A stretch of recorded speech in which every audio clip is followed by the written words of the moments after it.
हमारी एकता और अखंडता ही हमारे देश की पहचान है। हिंदुस्तानी हैं हम और हिंदी हमारी जुबान है। आप सभी को मेरा सादर नमस्कार। मैं राव नरेंद्र पाल सिंह आप सभी को हिंदी दिवस की हार्दिक शुभकामनाएं देता हूं।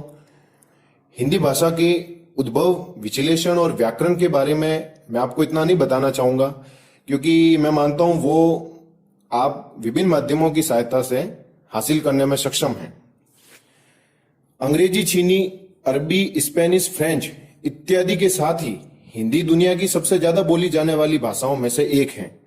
लेकिन यदि इसकी तुलना अन्य भाषाओं से करें तो यह कई मामलों में पिछड़ी हुई नजर आती है, और इसके लिए जिम्मेदार हैं हम में से कुछ लोगों का संकीर्ण नजरिया। हिंदी के विकास के लिए यह जरूरी नहीं है कि इसमें आए अंग्रेजी, तुर्की, अरबी इत्यादि शब्दों को निकाल दिया जाए, और यह भी जरूरी नहीं है कि आम बोलचाल में भी संस्कृत तत्सम शब्दों युक्त शुद्ध हिंदी का प्रयोग किया जाए।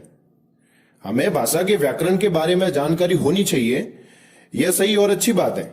लेकिन यदि कोई हिंदी भाषा का उपयोग कम व्याकरण शुद्धि के साथ भी करता है तो उसे करने देना उचित है, क्योंकि प्रचलन होना जरूरी है, विश्लेषण तो बाद में भी किया जा सकता है।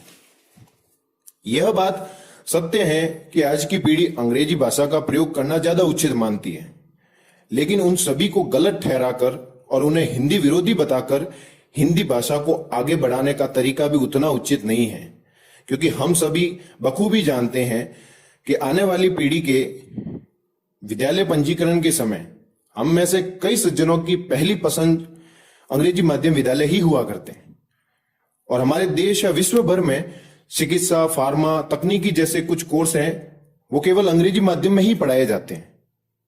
तो इसका अर्थ यह नहीं है कि उनका हिंदी भाषा से कोई गहरा नाता नहीं है या उनका हिंदी भाषा से कोई लेना देना नहीं है।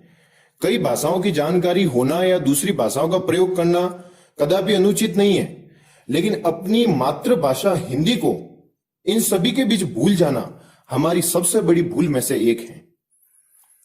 इसलिए मैं मेरे सभी युवा साथियों से आग्रह करता हूं और विनती करता हूं कि जहां मौका मिले, जहां संभव हो, वहां हमेशा हिंदी भाषा का ही प्रयोग करें और भारत देश की राष्ट्रभाषा के तौर पर इस प्रतिष्ठित करने की दिशा में अपना योगदान दें, ताकि आने वाली पीढ़ी भी हमसे प्रेरित होकर सहर्ष हिंदी भाषी होने पर गर्व महसूस करें। जय हिंद, जय भारत।